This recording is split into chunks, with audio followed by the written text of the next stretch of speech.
Hello and welcome to Writing Hat Learn with Examples. I'm Kavita. Whether you're here to learn something new, refresh your writing skills, or just find out who and what we're about, I'm thrilled to have you join us. In today's lesson, we're going to show you how to write a paragraph using real examples that you can relate to. We'll begin with an idea and then frame and write an entire paragraph from there. Just keep watching and you'll see how easily you can get it done if you just follow a structure. Stay tuned and watch us break it up for you. Before we dive in, scroll down to hit subscribe if you haven't done so already. You can check out our other videos on different parts of writing after this class. Each of our lessons is designed to offer you maximum benefit by focusing on specific parts of writing so that you can enhance your skills. So what role does a paragraph play in writing? It's an important part of different types of writing. A paragraph offers a framework and structure for your idea. Whether you're writing an essay, story, article, or blog, you will definitely need to write many different types of paragraphs, and knowing how to write a good one will improve your writing skills in general. There are two parts to this series on how to write a paragraph. This lesson is part 1, where we are going to focus on the topic sentence. First, let's understand what a paragraph is. You probably know this, but a quick refresher can't hurt. What is a paragraph? It's a group of sentences that share an idea. It's important that all the sentences in the paragraph tie into each other or to the idea. There are 3 parts to a paragraph: a topic sentence, supporting sentences, and a concluding sentence. As I mentioned earlier, in this lesson, we are going to focus on the topic sentence. So what is a topic sentence? It's usually the first sentence in a paragraph. What should it do? There are a few rules that we use to create a good topic sentence. Every paragraph should include a topic sentence that identifies the main idea of the paragraph. It lays the structure for your idea and keeps your paragraphs focused. The rest of your sentences will flow logically from this point. A topic sentence should be strong. It should have some value to it. It can make a point. It can also make a statement that is neither too broad nor too narrow. We'll cover what this means shortly, so stay tuned.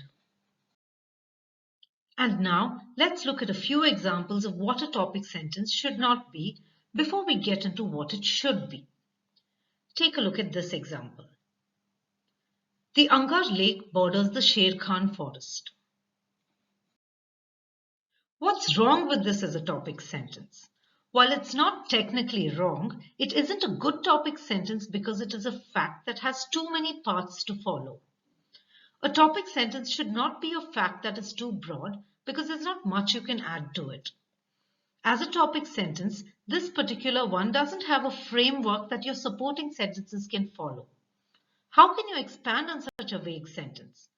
The topic sentence should give the supporting sentences a crutch of sorts. It's also a very boring sentence.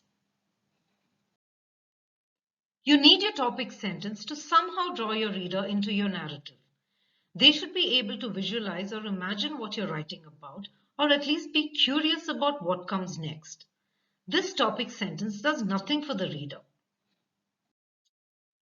Take a look at the second example.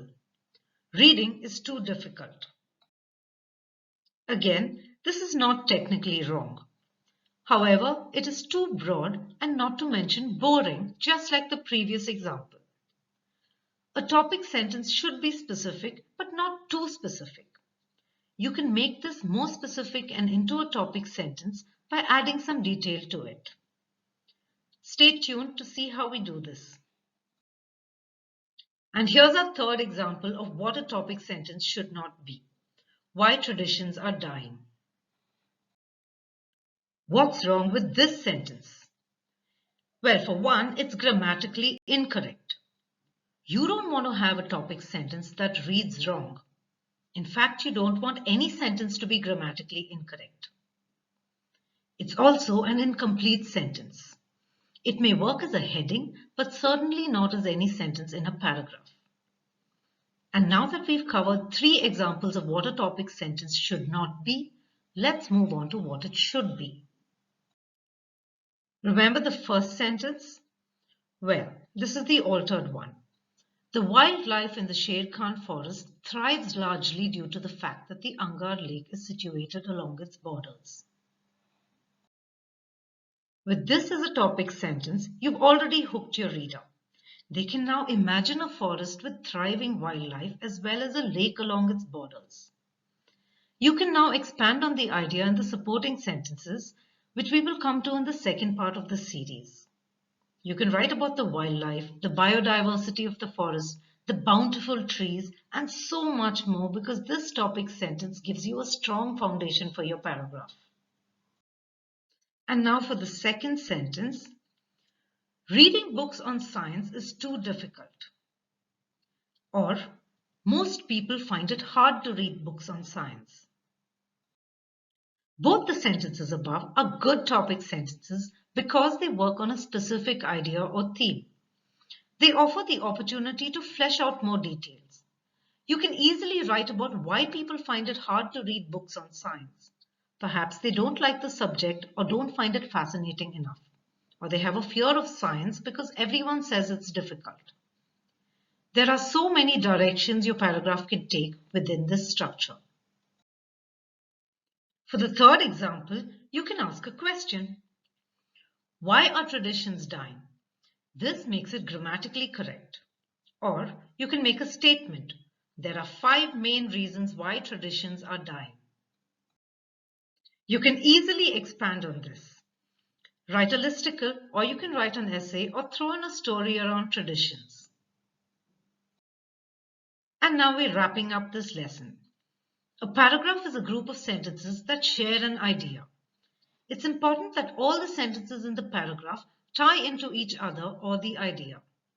There are 3 parts to a paragraph: a topic sentence, supporting sentences, and a concluding sentence. And here are the rules for a topic sentence. It presents the main idea of the paragraph. It creates the structure for your idea from which the rest of your sentences flow. A topic sentence should be strong. It can make a point, be specific, or it can also make a statement that is neither too broad nor too narrow. A topic sentence should be grammatically correct and preferably not boring. Depending on what you're writing about, maybe you can create a visual effect for your reader by adding in descriptions. Use words that play on the imagination. I hope you enjoyed this class and can apply what you learned in your writing. Thank you for joining us today. Hit subscribe to our YouTube channel for more Learn with Examples courses. We'd love to hear from you in the comments section. Let us know what you think, what you found useful, and what else you'd like to hear from us.